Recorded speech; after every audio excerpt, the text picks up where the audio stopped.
आप देख रहे हैं लाइव इंडिया हर पल। नमस्कार, आप देख रहे हैं लाइव इंडिया हर पल का खास कार्यक्रम हम तो पूछेंगे। और आज हम तो पूछेंगे में हम उन लोगों से सवाल करेंगे जिन्होंने देश के लोगों की भक्ति के साथ खिलवाड़ किया है, उनकी आस्था के साथ खिलवाड़ किया है, उनके विश्वास के साथ खिलवाड़ किया है। और ये खिलवाड़ उन लोगों ने किया है जिन्हें भगवान श्री राम की रक्षा में तैनात किया गया था। यानी कि हम तो पूछेंगे में आज हम भगवान श्री राम के चढ़ावा से चोरी करने वाले उन तमाम लोगों से सवाल करेंगे जिनका जवाब देना उनका अधिकार है। हालांकि इस पूरे प्रकरण को लेकर के एसआईटी जांच का गठन हो चुका है, लेकिन फिर भी सवाल तो हम जरूर पूछेंगे। दरअसल अयोध्या में जब भगवान राम का मंदिर बनकर तैयार हुआ तो ऐसा लगा जैसे राम राज्य फिर लौट आया हो, लेकिन राम की सेवा में लगे लोगों ने ही जब राम मंदिर में चोरी करनी शुरू की तो ऐसा लगा जैसे यही असली कलयुग है। रामचरितमानस में कहा गया है कि होई है सो ही जो राम रचि राखा, लेकिन कलयुग में चोरों ने भगवान राम को भी नहीं छोड़ा और 550 सालों की लड़ाई हमारे देश के लोगों ने लड़ी और इस मंदिर के लिए। और आज इस मंदिर के लोगों की आस्था के साथ खिलवाड़ किया गया, यानी कि मंदिर में बैठे लोगों की ओर से ही यह खिलवाड़ किया गया है जिसे लोगों ने बर्दाश्त नहीं किया। कहा जा रहा है कि जिस वक्त भगवान श्री राम ने रावण के विरुद्ध युद्ध लड़ा था उस वक्त उनकी सेना में वानर लोग थे।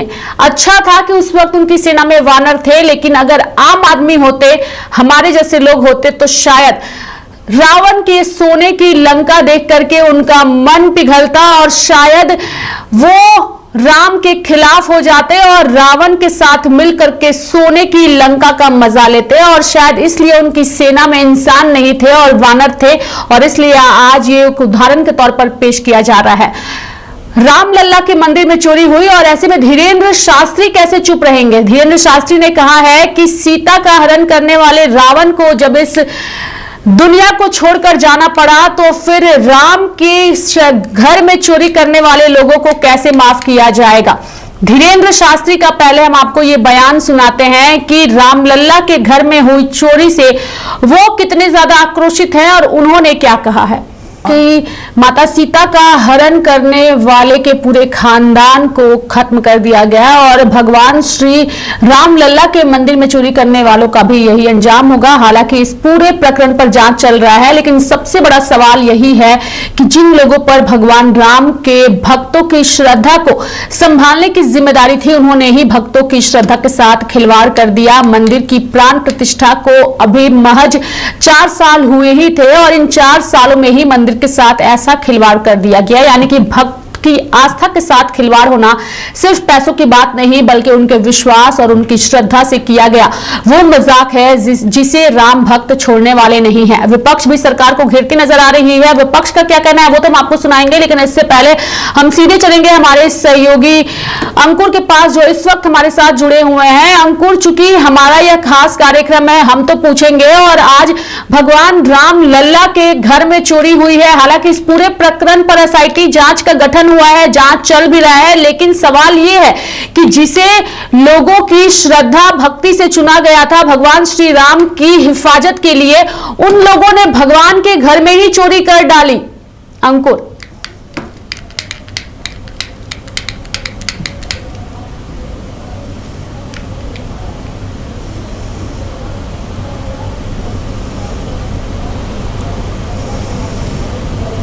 कार्यक्रम है हम तो पूछेंगे और हम पूछ भी रहे हैं और ये जानने का प्रयास भी कर रहे हैं कि आखिर जिस तरीके से अयोध्या के राम मंदिर में ये चोरी हुई है और चढ़ावे की चोरी जो है वो छोटी मोटी बात नहीं है और जिस तरीके से जो आस्था के साथ खिलवाड़ हुआ है कहीं ना कहीं एक सवाल खड़ा करता है।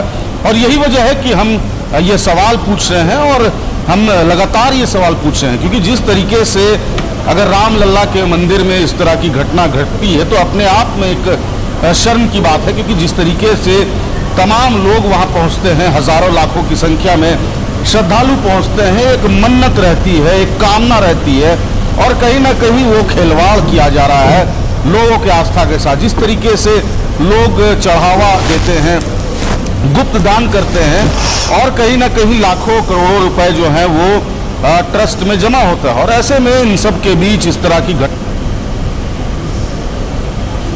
जिन 8 लोगों को फिलहाल हिरासत में लिया गया है, एसआईटी की गठन की गई है, तो अभी फिलहाल जांच जारी है। लेकिन यह जांच कहां तक पहुंचेगी, ये जांच का दायरा कहां तक पहुंचेगा, ये तो फिलहाल अभी कुछ कहा नहीं जा सकता है। लेकिन जिस तरीके से अयोध्या के राम मंदिर में यह घटना घटी है, राजधानी रांची में कई राजनीतिक दल जो हैं वो इसका विरोध कर रहे हैं। सभी एक स्वर में कह रहे हैं कि आस्था के साथ खिलवाड़ हुआ है, कहीं ना कहीं लोगों का विश्वास टूटा है। और ये विश्वास इसलिए टूटा है रेखा, क्योंकि जिस तरीके से कई बार ऐसी घटना घटी है कि कई मंदिरों में जो दान पेटी है वो चोरी हो चुका है, यहां तक कि मूर्ति भी भगवान की चोरी हो चुकी है। अगर सोने के मुकुट की बात करें तो वो तक चोरी हुआ है। हालांकि ये अभी फिलहाल कहा नहीं जा सकता है कि इसमें कौन कौन लोग शामिल है, लेकिन जिन 8 लोगों को हिरासत में लिया गया है वो कहीं ना कहीं मंदिर से जुड़े हुए तमाम सेवक हैं, और कह सकते हैं कि जो ट्रस्ट के लोग हैं उनसे भी जांच जो है वो चल रही है, पूछताछ चल रही है। देखने वाली बात होगी रेखा कि आगे क्या कुछ होता है। लेकिन उसी स्तर में रांची का अयोध्या मंदिर भी है, और यहां पर भी हम जब पहुंचे थे तो यहां पर भी तमाम जो सेवक है उनका कहना है कि ज्यादा लालच होने से इस तरह की घटना घटती है। जो सेवक होते हैं उनको लालच कतई नहीं करना चाहिए, समन्वय बनाकर चलना चाहिए, और जिस तरीके से तमाम सेवक जो हैं वो सेवा दे रहे हैं तो कहीं ना कहीं साफ दिल से सेवा करना चाहिए। नहीं तो लालच अगर आ गया तो लाखों करोड़ों रुपए का गबन होता है, जो कि हम अयोध्या में देख रहे हैं। रही बात रामलला के मंदिर की, तो वहां पर भी लाखों श्रद्धालु पहुंचते हैं, लेकिन कहीं ना कहीं इन सब के बीच इस तरह की घटना अपने आप में शर्म की बात है। अब देखने वाली बात होगी, क्योंकि देखिए रेखा, इस अयोध्या राम मंदिर के निर्माण को लेकर के काफी राजनीति हुई थी। जिस तरीके से बीजेपी ने सारा कह सकते हैं कि अपना जिस तरीके से राम मंदिर को बनाने को लेकर के, अयोध्या के राम मंदिर बनाने को लेकर के बीजेपी द्वारा लगातार प्रयास किया जा रहा था, कई विवाद भी हुए हैं, और ऐसे में कह सकते हैं कि सारा श्रेय लेने के चक्कर में जो है इस तरह की घटना घटी थी। लेकिन कहीं ना कहीं अब जब चोरी की घटना सामने आई है तो कोई अपना जिम्मेदारी लेने को तैयार नहीं है। कहीं अगर बात करें जांच की, तो देखिए कोई बहुत बड़ी चीज नहीं है, कोई बहुत बड़ा गिरोह नहीं होगा। इसको अगर जांच अगर सही ढंग से किया जाए, अगर एसआईटी की टीम जांच अगर अच्छे से करती है तो तुरंत पता चल जाएगा कि कौन कौन लोग इसमें शामिल है, कितने की गबन हुआ है। और देखिए सबसे बड़ी बात रेखा की, ये 1-2 दिन की बात नहीं है, लगातार जिस तरीके से कहा जा रहा है कि 70 बार चोरी हो चुका है। अगर बात करें मार्च से लेकर जून तक के महीने में 70 बार चोरी हुई। आप अंदाजा लगा सकते हैं कि 70 बार चोरी होना, आखिर क्या संदेश दिया जा रहा है, आखिर जो रामलला का मंदिर है वहां पर किस तरह की बातें और किस तरह की चर्चाएं हो रही है। क्योंकि जिस तरीके से अयोध्या के राम मंदिर में जो श्रद्धालु पहुंचते हैं, दर्शन करते हैं, कामना करते हैं, मनोकामना करते हैं, साथ ही साथ दान भी करते हैं, चढ़ावा भी देते हैं, इन सब के बीच इस तरह की घटना जो है जिस तरीके से पूरे समाज में, पूरे देश में शर्मनाक है। और कहीं ना कहीं इसकी जांच जब परत दर परत जब जांच सामने आएगा तो कहीं ना कहीं खुलासे होते जाएंगे, कौन कौन लोग इसमें शामिल है, मंदिर से जुड़े कौन कौन लोग हैं, ट्रस्ट से जुड़े कौन कौन लोग हैं, और क्या ये गिरोह जो है वो उससे पहले भी चोरी कर चुका है। क्योंकि मार्च से लेकर जून तक तो 70 बार चोरी हो चुकी है, लेकिन उससे पहले भी क्या इस तरह की घटना हुई है? क्या ट्रेजरर जो वहां के ट्रेजरर हैं वो हिसाब किताब ले रहे थे कि नहीं ले रहे थे? क्योंकि वहां पर करोड़ों रुपए का दान किया जाता है, और मंदिर के निर्माण को लेकर के लगातार दान जो है वो किया जाता है। गुप्त दान जो होता है वो भी होता है, करोड़ों रुपए जो है बड़े बड़े बिजनेसमैन वो दान देते हैं और उनका नाम गुप्त रखा जाता है। लेकिन उन सब का हिसाब क्या ट्रेजरर द्वारा जो है वो लिया जा रहा था? तमाम चीजें हैं रेखा, अब देखने वाली बात होगी। लेकिन हाँ, हमारा जो खास कार्यक्रम है हम तो पूछेंगे, हम लगातार जन मुद्दों की बात करते हैं, हम लगातार जनता के मुद्दों को लेकर अग्रसर है। और यही वजह है कि जिस तरीके से हम तमाम मंदिरों में जांच करने जब पहुंचे थे तो ये पाया था कि जो दान पेटियां होती हैं वो असुरक्षित हैं, कोई भी आकर चोरी कर सकता है। देखिए किस तरीके से, अगर हाल की घटना राजधानी रांची की बात करें तो कहीं ना कहीं रांची में भी इस तरह की घटना घटी है। जिस तरीके से अगर बात करें जगन्नाथपुर मंदिर में जो गार्ड का जो मर्डर हो गया था वो कहीं ना कहीं उस दान पेटी से ही जुड़ा हुआ था और दान पेटी को चोरी करने का प्रयास भी किया गया था। लेकिन कहीं ना कहीं वो सालों से वहां पर गार्ड जो है वो सुरक्षा वहां पर देते थे, और उनका जो मौत हो गया, उनको जो मर्डर किया गया, वो अपने आप में एक सवाल खड़े करता है। हालांकि जो लोग शामिल थे उन्हें गिरफ्तार जरूर किया गया, लेकिन कहीं ना कहीं इस तरह से मनोबल जो है वो अपराधियों का बढ़ रहा है, और यही वजह है कि इतनी बड़ी घटना अयोध्या के राम मंदिर में देखने को मिली। रेखा। बिल्कुल अंकुर, आपने सही कहा कि राम मंदिर का यह मामला है और इससे कई लोगों की आस्था जुड़ी हुई है और इसने लोगों को काफी ज्यादा पीड़ा पहुंचाई है, चूंकि 500 सालों से भी लंबा इंतजार जो है वो राम भक्तों ने किया था। अयोध्या में राम मंदिर को बनते हुए देखना चाहते थे। कई ऐसे लोग आज भी हैं जिन्होंने राम मंदिर के आंदोलन को देखा है, सुना है, लेकिन आज तक वह मंदिर नहीं गए हैं, जबकि इन लोगों को जिन्हें ये जिम्मेदारी दी गई थी मंदिर की सुरक्षा की, उनके पास एक मौका था 24 घंटे भगवान की शरण में रह करके खुद को एक सही इंसान के तौर पर साबित करने की, लेकिन उन्होंने बता दिया कि यह कलयुग है और कलयुग में लोगों की नीयत जो है वो बिगड़ेगी, चाहे वह नीयत रामलला के घर में ही क्यों ना बिगड़े, और उसी की बानगी जो है वो फिलहाल इस पूरे प्रकरण में सामने आ रही है। बहुत बहुत धन्यवाद अंकुर हमारे साथ जुड़ने के लिए और तमाम जानकारियां देने के लिए। चूंकि राम मंदिर का यह विवाद बेहद ही जो है वो हावी इस वक्त नजर आ रहा है और विपक्ष इसको लेकर लगातार भाजपा को घेरती नजर आ रही है। हालांकि इस प्रकरण पर हमारा मकसद बिल्कुल भी नहीं है राजनीति करना, लेकिन विपक्ष की आवाज को भी दबाने का हमारा कोई भी मकसद नहीं है। लेकिन अयोध्या में राम मंदिर में हुई इस चोरी को लेकर के विपक्ष ने किस तरीके से सवाल उठाया है वो हम आपको सुनाते हैं। चोर चोर सौतेले भाई जिन्होंने चुराई राम की पाई, देखो देखो जा रहा वो भाजपाई, देखो जा रहा वो भाजपाई जिसने खाई राम की पाई। नहीं, देखिए, ये तो राम मंदिर चंदा चोरी को चढ़ावा का चोरी हुआ है, ये इससे बड़ा और कोई कलंक हो नहीं सकता है। जो लोग वहां थे, जिन लोगों ने ये किया है, राम के नाम पर लूट नहीं, इसकी छूट किसी को नहीं दी जा सकती है। तो इस्तीफा हुआ है, लेकिन जो दाग और धब्बा लगा है ऐसे लोगों के चेहरे पर, उसे कैसे धोया जाएगा? ये तो राम भक्त पूछ रहे हैं कि मुझे तो अपनों ने लूटा। ये अत्यंत ही पूरी तरह से वहां की जो व्यवस्था है उस पर प्रश्न चिन्ह खड़े हो गए। ऐसे ही कुछ तत्वों के लोगों के कारण ये बदनाम हो रहा है। धर्म और जो लोग सच्चे सेवक हैं, राम भक्त हैं, कुछ लोगों के कारण बदनामी हो रही है। ये प्रभु श्री राम के मंदिर में बहुत बड़ी डकैती हुई है, लूट हुई है और इसमें करोड़ों करोड़ों आस्थावान लोग जो प्रभु श्री राम का दर्शन करते हैं, माथा टेकते हैं, चढ़ावा चढ़ाते हैं और उनकी भावनाओं पर, उनकी आस्था पर ये डाका पड़ा है। ये कोई मामूली मामला नहीं है, ये कोई एक स्टेट से जुड़ा हुआ नहीं है, ये पूरे एक राष्ट्र से या यूं कहिए पूरे वर्ल्ड से जुड़ा हुआ है। क्योंकि डेली अयोध्या में 5 लाख 10 लाख तक के लोग दर्शन करने आते थे, माथा टेकते थे और उसमें बहुत बड़े पैमाने पर ये डकैती पड़ी है। And they are responsible, each and every BJP persons are responsible for this act.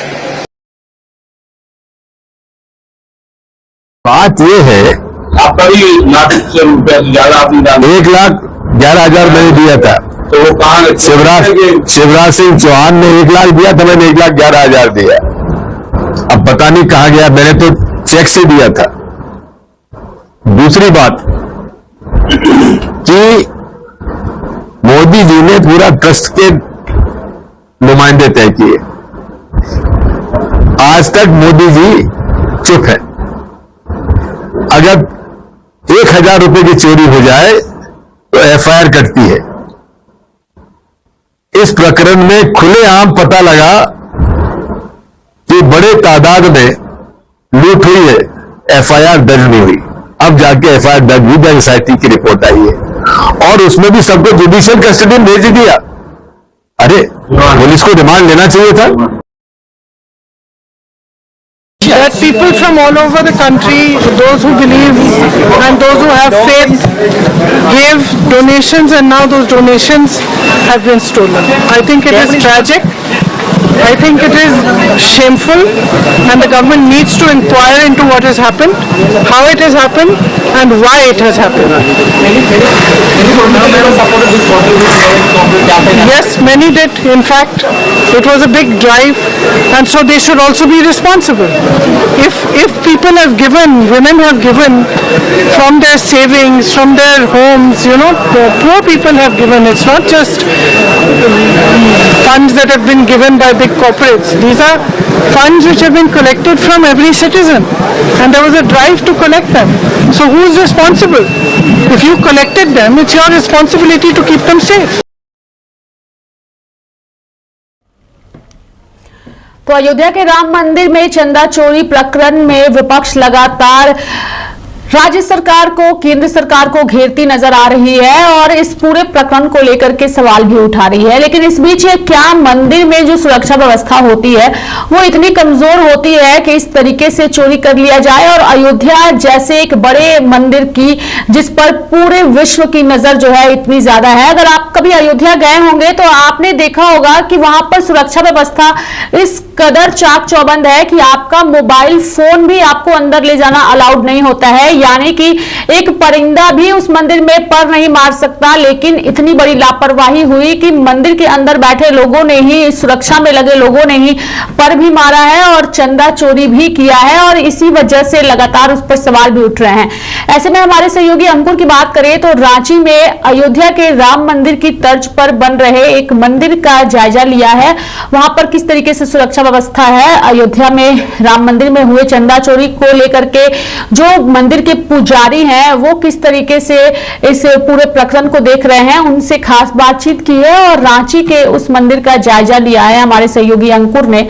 देखिए कैसे बीते दिनों जिस तरीके से अयोध्या के राम मंदिर में जिस तरीके से जो चढ़ावा की जो चोरी है वो हुई थी और दान पेटी से चोरी हुई थी, और ऐसे में कह सकते हैं कि एक बहुत बड़ा सवाल खड़ा हो रहा है, क्योंकि जिस तरीके से अयोध्या राम मंदिर जो कि अपने आप में कह सकते हैं कि वहां से लोग जो है, जो आस्था है वो जुड़ी हुई है, और कई लोग जो हैं लाखों की संख्या में अयोध्या पहुंचते हैं, वहां पर दान करते हैं, और कहीं ना कहीं जिस तरीके से जो दान होते हैं वो अलग अलग तरीके के होते हैं। कई लोग गुप्त दान करते हैं, और ये जानकारी वहां के लोगों को होती है, ट्रस्ट के लोगों को होती है, और उन्हीं में से चंद लोग की वजह से कहीं ना कहीं जिस तरीके से इस चोरी को अंजाम दिया गया, जिस तरीके से कह सकते हैं कि लगातार अप्रैल से लेकर के जून तक जो है ये मामला सामने आया कि करीबन 70 बार चोरी हो चुकी है, और परत दर परत जब कहीं ना कहीं पता चला ट्रस्ट को, और ऐसे में अब जब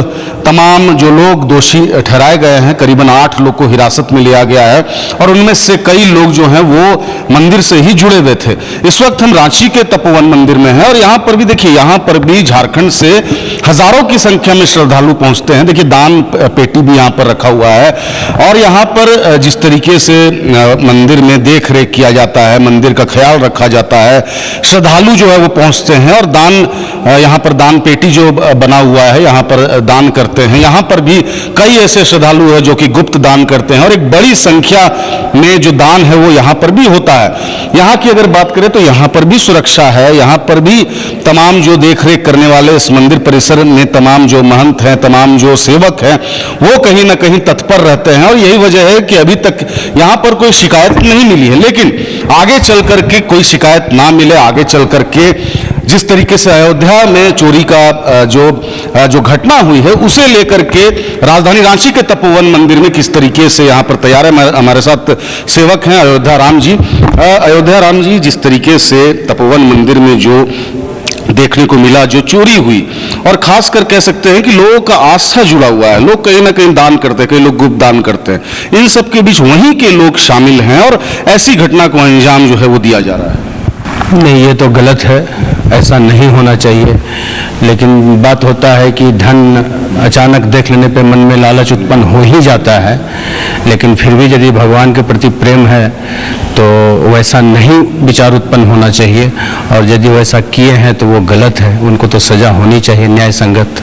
अयोध्या जी, राजधानी रांची में भी तपोवन मंदिर जो है वो बड़े पैमाने पर यहाँ पर जो बनाया जा रहा है और ऐसे में मंदिर में अभी फिलहाल भी कई श्रद्धालु ऐसे जो दान करने पहुंचते हैं, गुप्त दान होता है और ऐसे में यहाँ पर भी हजारों की संख्या में, लाखों की संख्या में दान लोग करते हैं। यहाँ पर आप लोग किस तरीके से सेवा देते हैं, यहाँ पर किस तरीके से निगरानी रखते हैं, सुरक्षा को लेकर आप लोग कितना तत्पर हैं? यहाँ तो सुरक्षा की दृष्टि से यहाँ मंदिर के ही सेवक कर्मचारी काफ़ी हैं और चारों तरफ सीसीटीवी कैमरा भी लगा हुआ है और यहाँ जो भी होता है सार्वजनिक रूप से होता है, मंदिर के सभी सदस्य लोग के बीच होता है, सब खुल्लम खुल्ला है, सब मतलब कि यहाँ पर उस तरह का कोई रास्ता नहीं है कि गलत हो सके। तो जिस तरीके से अयोध्या जी बात करें, अगर अयोध्या की बात करें, अयोध्या में जिस तरीके से सेवक लोग अपना सेवा वहाँ दे रहे हैं, हर प्रतिदिन लाखों की संख्या में कह सकते हैं श्रद्धालु आते हैं, तो क्या वहाँ पर जिस तरीके से तालमेल की बात करें, जिस तरीके से सेवकों के बीच तालमेल है, या फिर कहीं ना कहीं आपने सही कहा कि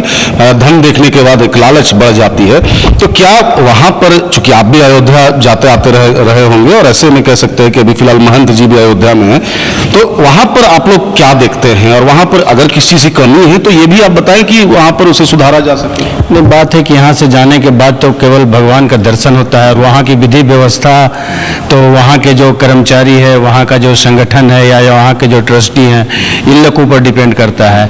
अब अगर सभी भ्रष्टाचारी ही हो जाएंगे तब तो फिर बहुत मुश्किल है, सुरक्षा बहुत मुश्किल है। बड़ा सवाल ये है कि आखिर जो अयोध्या का राम मंदिर है वहां पर जिस तरीके से विवाद हुआ, विवादों के बीच अयोध्या का राम मंदिर जो है वो बना और ऐसे में एक इस तरह की घटना जो कि समाज में कह सकते हैं कि समाज के लोगों को और जो श्रद्धालु हैं जो मंदिर परिसर पहुंचते हैं उनके साथ कहीं ना कहीं जिस तरीके से खिलवाड़ किया गया, जिस तरीके से जो सहयोग राशि तमाम लोग देते हैं, श्रद्धालु देते हैं। लेकिन राजधानी रांची के तपोवन मंदिर की बात करें तो फिलहाल राजधानी रांची का जो तपोवन मंदिर है, ऐतिहासिक तपोवन मंदिर है, वो कहीं ना कहीं सुरक्षा के दृष्टिकोण से अभी सेफ है और यहाँ पर देखिए सीसीटीवी कैमरे लगे हुए हैं, यहाँ पर सुरक्षा के मद्देनजर यहाँ पर तमाम सेवक जो हैं वो अपनी सेवा दे रहे हैं और कह सकते हैं कि अभी फिलहाल सुरक्षा के लहजे से रांची का ऐतिहासिक तपोवन मंदिर बचा हुआ है। लेकिन सवाल ये उठता है कि जिस तरीके से जो हमने देखा अयोध्या में वो राजधानी रांची में ऐसा ना हो, इसे लेकर के भी पुलिस प्रशासन को कहीं ना कहीं सतर्क रहने की जरूरत है और खासकर मंदिर परिसर में जो सेवक हैं, जो श्रद्धालु हैं, उन्हें भी सतर्क रहने की जरूरत है। सहयोगी विकास के साथ अंकुर सिन्हा, लाइव इंडिया, रांची। तो ये हमने आपको दिखाया कि रांची में जो राम मंदिर की तर्ज पर मंदिर का निर्माण हो रहा है वहां पर किस तरीके की व्यवस्था है और किस तरीके से अयोध्या राम मंदिर को लेकर के जो है समस्याएं जो है उजागर करने की कोशिश की है। हालांकि अयोध्या राम मंदिर में श्रद्धालुओं के चढ़ावे में गड़बड़ी के मामले ने अभी फिलहाल एक नया मोड़ ले लिया है और इस मामले के अगर मुख्य आरोपियों की बात की जाए तो उनकी गिरफ्तारी के बाद से कई सारे चौंकाने वाले तथ्य जो है वो सामने आए हैं और इसी वजह से इस मामले ने और ज्यादा तुल पकड़ लिया है। यानी कि जो अनुकल्प मिश्रा हैं अब सिर्फ दान चोरी के आरोप ही नहीं बल्कि अपनी आलीशान संपत्तियों को लेकर भी जांच के घेरे में है। और करीब 15,000 रुपए मासिक सैलरी पाने वाले 22 वर्षीय अनुकल्प के नाम पर 65 लाख रुपए का मकान, पैतृक गांव, नया फार्म हाउस, 1 लाख रुपए से अधिक कीमत की मोटरसाइकिल और महिंद्रा स्कॉर्पियो की बुकिंग जैसी जानकारियों ने जांच एजेंसियों का ध्यान उनकी ओर खींच लिया है। यानी कि उत्तर प्रदेश पुलिस और जांच टीम यह पता लगाने में जुटी है कि इन संपत्तियों के लिए धन कहां से आया, कैसे खुला है ये पूरा मामला, ये भी हम आपको बताएंगे। दरअसल राम मंदिर में श्रद्धालुओं द्वारा दिए गए चढ़ावे में हेराफेरी और चोरी करने वाले गिरोह का मुख्य आरोपी अनुकल्प मिश्रा है। वह बैंक की एक आउटसोर्सिंग एजेंसी का कर्मचारी था जिसे राम जन्मभूमि तीर्थ क्षेत्र ट्रस्ट में दान पेटियों से निकलने वाली नकदी की गिनती और प्रबंधन करने वाली टीम में तैनात किया गया था। एसआईटी जांच और ट्रस्ट के सदस्य श्री कृष्ण मोहन की शिकायत पर जून 2026 में अयोध्या पुलिस ने अनुकल्प मिश्रा और उसके साले लवकुश मिश्रा समेत 8 लोगों के खिलाफ एफआईआर दर्ज कर उन्हें गिरफ्तार कर लिया है। अनुकल्प मिश्रा के पास एक शानदार फार्म हाउस, महंगी स्कॉर्पियो, एसयूवी और 65 लाख रुपए का घर है। जानकारी के अनुसार गिरफ्तारी से कुछ समय पहले उन्होंने महिंद्रा स्कॉर्पियो एक्सयूवी खरीदने की प्रक्रिया भी शुरू कर दी थी। साथ ही कौशलपुरी स्थित अनुकल्प मिश्रा के आवास पर की गई तलाशी के दौरान पुलिस ने कई सारे दस्तावेज भी बरामद किए हैं जिनकी जांच फिलहाल चल रही है। अनुकल्प मिश्रा की आधिकारिक मासिक सैलरी महज 14,500 रुपए बताई जा रही है, लेकिन उसकी संपत्ति ने जांच एजेंसियों को हैरान कर दिया है। पुलिस उन सूचनाओं की भी पुष्टि कर रही है जिनके अनुसार अनुकल्प ने इसी वर्ष अप्रैल में अपने गांव में 7 दिनों तक चलने वाले एक भव्य धार्मिक आयोजन किया था जिसमें कई प्रमुख हस्तियां शामिल हुई थी। कुछ स्थानीय लोगों ने पुलिस को बताया कि पिछले कुछ सालों में परिवार की आर्थिक स्थिति में काफी सुधार भी हुआ था। साथ ही गुप्त कैमरों से ये सारी बेनामी खुलासे भी हुए हैं। मामले में कार्रवाई जो है वो आगे बढ़ी है। अनुकल्प की संपत्तियों पर नजर रखी जा रही है और जांचकर्ताओं का एक दल उसकी बैंकिंग गतिविधियों का भी अध्ययन कर रहा है। साथ ही आपको बता दें कि ट्रस्ट अधिकारियों को मई 2026 के आखिरी हफ्ते में दान राशि में बार-बार आ रही कमी के चलते शक हुआ था, जिसके बाद वह गुप्त कैमरा लगाए गए। इस मामले में अब तक की छापेमारी में पुलिस इस गिरोह के अन्य सदस्यों के ठिकानों से लाखों रुपए कैश बरामद कर चुकी है। एसआईटी और स्थानीय पुलिस अब अनुकल्प मिश्रा की अन्य बेनामी संपत्तियों और बैंक खातों को खंगाल रही है। और ऐसे में ही सबसे बड़ा जो सवाल सामने आ रहा है वो यही सवाल आ रहा है कि ये जो पूरे तथ्य अब धीरे धीरे सामने आ रहे हैं, अगर आरोप सिद्ध होते हैं तो ऐसे लोगों पर योगी सरकार की ओर से क्या कार्रवाई की जाएगी। हालांकि ये सवाल हम जरूर करेंगे और पूछेंगे भी, लेकिन उससे पहले हमारे पास अन्य नेताओं के भी बयान सामने आए हैं जिन्होंने इस पूरे प्रकरण को लेकर के सवाल उठाया है और साथ ही आरोपियों को जल्द से जल्द सजा देने की भी बात कही है। एसआईटी जांच कर रही है। एसआईटी जांच में जो लोग पाए जा रहे हैं उनसे पूछताछ की जा रही है। संपत राय जी यानी कंपनी, वो संपत राय संपत नहीं, संपत्ति के मालिक थे। बहुत बड़ी चीटर कंपनी रही। वीएचपी संघ के लोगों ने पूरी जानबूझकर राम का मंदिर लूटा है। इन्होंने जो चोर या जो कहते थे राहुल गांधी, ये महाचोर कंपनी इकट्ठी हो गई है। असल इसकी बात सही है। Thank you. सोनिया गांधी ने गाजा फिलिस्तीन मामले में प्रधानमंत्री के चुप्पी पर सवाल किए और उन्होंने कहा सही बात है, चुप्पी है, समर्थन करना चाहिए। सबकी मिली भगत है, ठीक है, मिली भगत है। मतलब मानते हैं ना कि प्रधानमंत्री सब एक ही है चक्करबट्टे। राहुल गांधी के विपक्ष के नेता के रूप में 2 वर्ष पूरे हो गए। उन्होंने कहा कि लगातार मैं समाज के लोगों के लिए आवाज उठाता रहूंगा। क्या कहेंगे?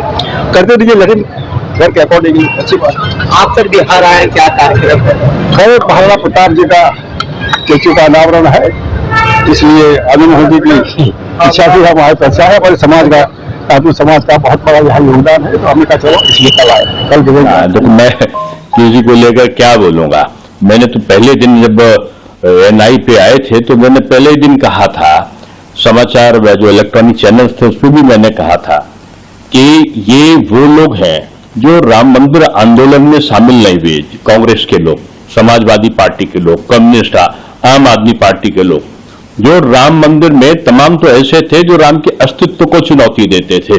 कहते थे कि यहाँ पर शौचालय बना दो, कोई कहता था यहाँ पर अस्पताल बना दो, कोई कुछ और स्कूल बनाने की बात करते थे। आज तक जिनका आंदोलन से संबंध नहीं रहा, आज तक जो निर्माण से उनका किसी का संबंध नहीं रहा, आज तक श्री रामलला का मंदिर बने कोर्ट की पैरोकारी में जिनका कोई विरोध पक्ष के अलावा कोई समर्थन का पक्ष नहीं रहा। यानी जो श्रद्धा की बातें हो सकती थी, श्रद्धा का अर्पण हो सकता था, उसमें कोई योगदान नहीं। अब जब उनकी श्रद्धा को बदनाम करने की यानी श्रद्धा का तर्पण करने की जो साजिश है, राम ये भाजपा के खिलाफ थोड़ी है, ये किसी और के खिलाफ थोड़ी दुष्प्रचार सब कर रहे हैं। ये इसीलिए कर रहे हैं कि रामलला के मंदिर में आने वाले श्रद्धालुओं की संख्या कम हो जाए, वहां पर जो चढ़ावा से जो सामाजिक काम होते हैं मंदिरों के वो बंद हो जाए। ये अंतरराष्ट्रीय साजिश के तहत सारी चीजें होती हैं। और ये एक चीज और है कि अगर श्रद्धा थी तो सारे लोग क्यों नहीं गए? मैं किसी के नाम थोड़ी ले रहा हूं, लेकिन इतना कह रहा हूं कि कांग्रेस के शीर्ष नेता आज तक नहीं गए, समाजवादी पार्टी के शीर्ष नेता आज तक नहीं गए, कम्युनिस्ट पार्टी के कोई भी नेता आज तक नहीं गए। क्यों? क्योंकि तब श्रद्धा का भाव जागरण करना था। अब श्रद्धा के भाव का जब अर्पण करना था तब नहीं गए। अब जब उस श्रद्धा का तर्पण करने की साजिश आपके मन में आ गई है तो आपकी साजिश कोई पूरा थोड़ी होने देगा। राम भक्त भगवान मर्यादा पुरुषोत्तम रामलला के प्रति अगाध श्रद्धा का भाव रखते हैं। और अभी तो देखिए, मैंने पहले ही दिन कह दिया था, आज से 15-20 दिन पहले ही, कि अभी लाइन लगेगी। अभी जिनकी नानी जी ने मना किया था वो दर्शन कर आए। अभी तमाम लोगों के और परिवारजनों ने और सहयोगियों ने कहा था वो भी लाइन से। आप देखिए घंटी और मजीरा तिलक और वो, अरे अब बाबा विश्वनाथ के दर्शन होंगे, काशी मथुरा के दर्शन होंगे, और रामलला के प्रति तो लेट लेट के परिक्रमा कर करके न पूजा करें चुनाव के पहले, तब आप कह दीजिएगा। क्योंकि काशी रामलला अब इसलिए याद आ रहे हैं कि चुनाव है। और आपने देखा होगा कि जब सनातनियों ने दंड दे दिया बंगाल में, सनातनियों ने दंड दे दिया बिहार में, सनातनियों ने जो सनातन का विरोध करने वाले तो दंड दे दिया आसाम में, और तो तमिलनाडु में जो कोरोना और जो डेंगू बोल रहा था जो स्टालिन, उनको भी लोगों ने वहां से भगा दिया। अब उनको लगा कि अब सनातन से विरोध करके अब बस नहीं चलने वाला, तो रामलला की शरण में जा रहे हैं। इनके अयोध्या राम मंदिर चढ़ावे की चोरी यह बिल्कुल गंभीर मामला है। अयोध्या में योगी के सरकार के नाक के नीचे महीनों से करोड़ों सनातनियों के आस्था की चोरी हो रही थी और योगी सरकार कुंभकर्णी निद्रा में सोई हुई थी।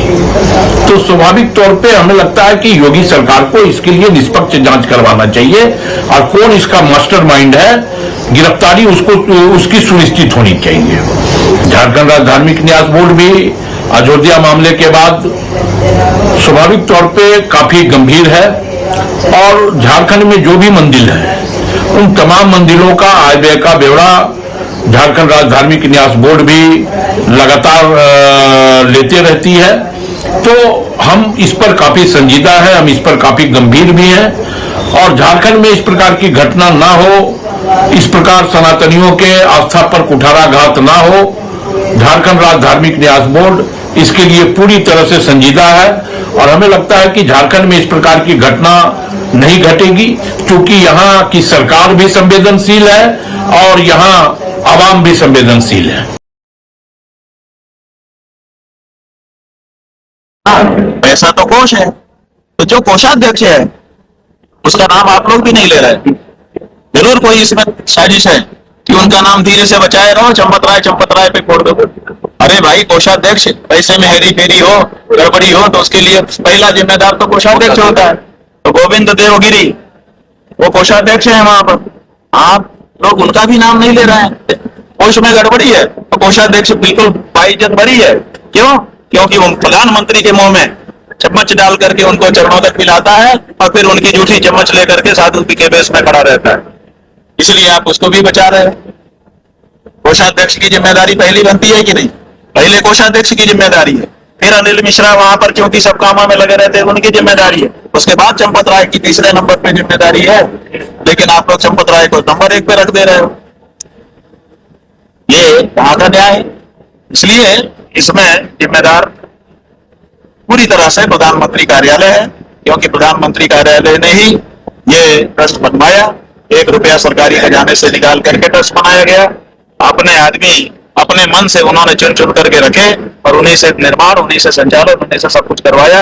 और आज जो कुछ हो रहा है सब उन्हीं के द्वारा हो रहा है। और ये बात जान लीजिए कि जितना गबन इसमें किया गया है, जितने का विश्वासघात किया गया है, ये इस कैलिबर के लोग नहीं है जिनके नाम FIR की गई है कि उतने बड़ी राशि को ये लोग खुद बचा जाए। आप इसका मतलब है इसमें बड़े लोग शामिल हैं। आप इस कार्रवाई से संतुष्ट हैं?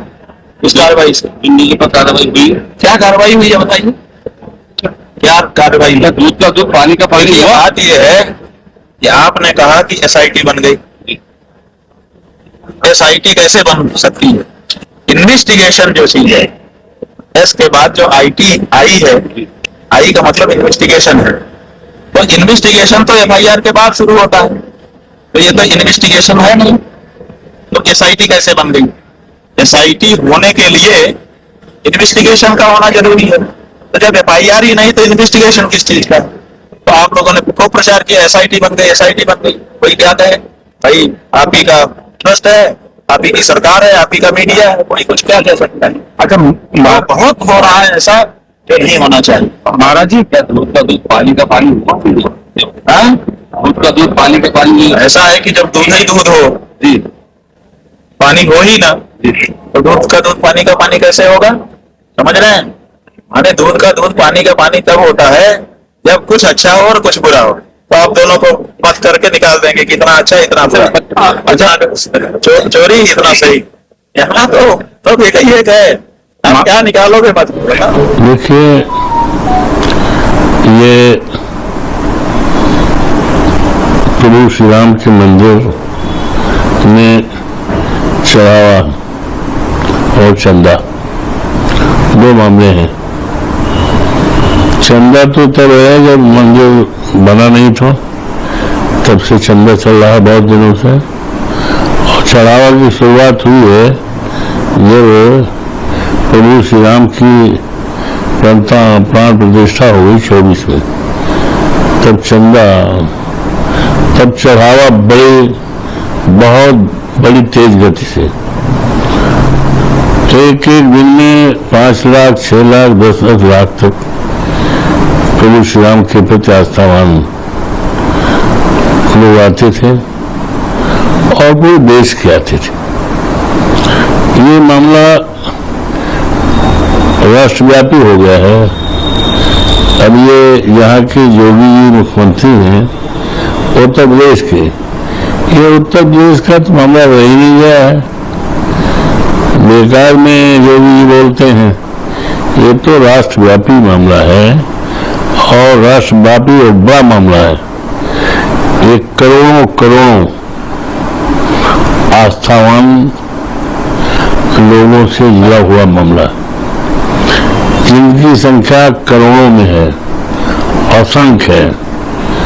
और इसका ईमानदारी से बात की जाए तो इसकी जांच पड़ताल ऊपर से होनी चाहिए। माननीय उच्चतम न्यायालय के निर्देश से एक टीम गठित हो और टीम में बहुत ही जिम्मेदार बड़े अधिकारी हो, तब तो कुछ संभावना है।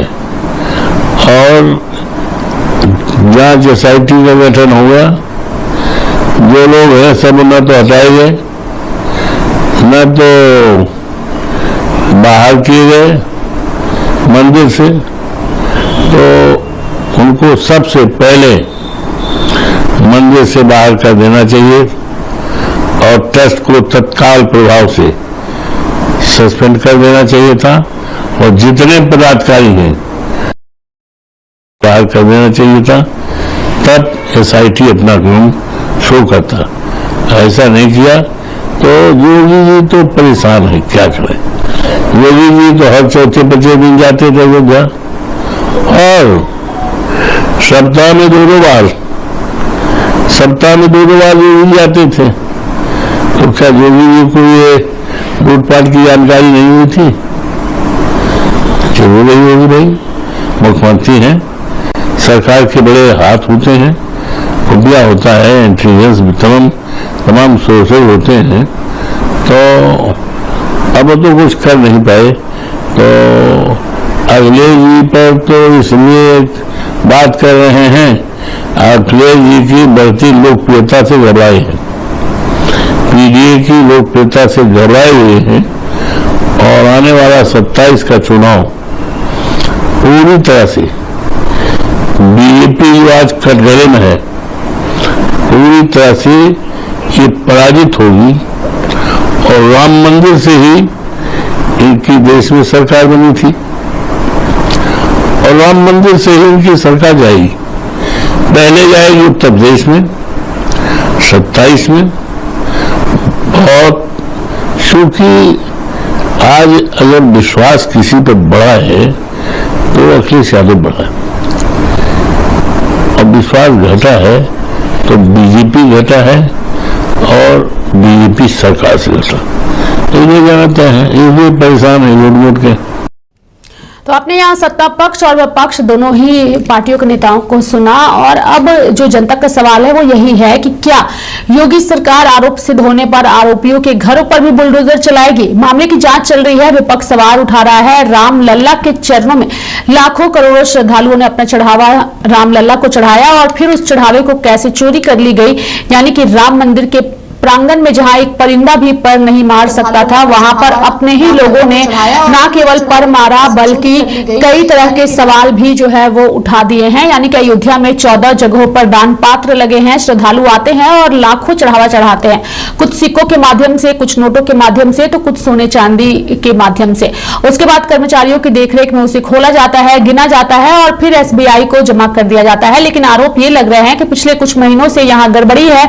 कहा जा रहा है कि 8 करोड़ से अधिक का गबन किया गया है। हालांकि इसको लेकर के जांच चल रही है।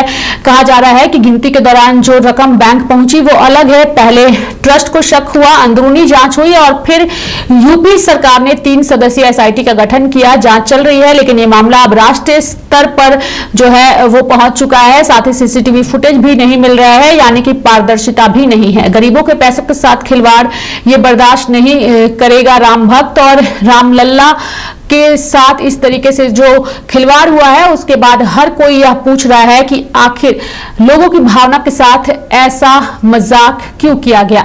देखिए, पैसे कमाने का मौका काफी मिलेगा लेकिन आस्था के साथ खिलवाड़ देश की जनता नहीं होने देंगी। और जो लोग इस वक्त रामलल्ला की देखरेख में लगाए गए हैं वो खुद को खुशनसीब समझ सकते थे, चूंकि 24 घंटे वो रामलल्ला को देख सकते थे। जरा उन लोगों के बारे में सोचिए जिन्होंने इस आंदोलन को देखा है, सुना है, समझा है, लेकिन आज तक वो मंदिर नहीं पहुंच पाए हैं क्योंकि आर्थिक रूप से उतने ज्यादा सक्षम नहीं है। लेकिन आप लोगों को वो मौका मिला था कि रामलल्ला की देखरेख करिए, लेकिन वहां भी आप लोगों ने सेंधमारी की है। हालांकि इसे भारत की जनता बिल्कुल भी बर्दाश्त नहीं करेगी और इस पीड़ा के साथ उम्मीद लगाए बैठी है कि अब इस मामले में न्याय मिले, रामलल्ला को न्याय मिले और करोड़ों भक्तों को न्याय मिले जिनकी आस्था के साथ अयोध्या में खिलवाड़ हुआ है। मेरे साथ इस खास कार्यक्रम में अभी के लिए इतना ही। आप देखते रहिए लाइव इंडिया हर पल। नमस्कार।